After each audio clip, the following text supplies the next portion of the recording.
Mga kainko, huwag kayong gagamit ng circular saw basta-basta kung wala kayong safety gear, First, kailangan natin magsuot ng tamang personal protective equipment. Laging magsuot ng safety goggles or face shield para maprotektahan ng mga mata kapag ginagamit ang circular saw. Sumunod, kailangan natin itong gas mask para hindi natin malakap yung mga debris.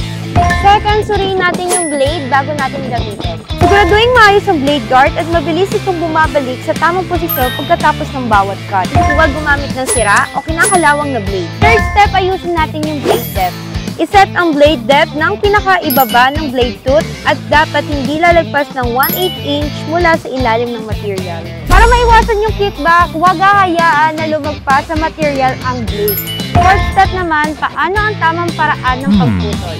Laging gumamit ng dalawang kamay, isa sa trigger switch at isa sa front knob handle. Iwasan ang paghawak sa ilalim ng saw guard habang ginagamit ito.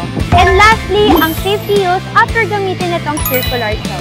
Huwag ilagay ang saw sa ibabaw ng material habang umiikot pa ang blade. Palaging hintayin huminto ang blade bago ilagay ang saw sa lamesa or workbench. Remember, safety first dahil kay Inco, safe ka!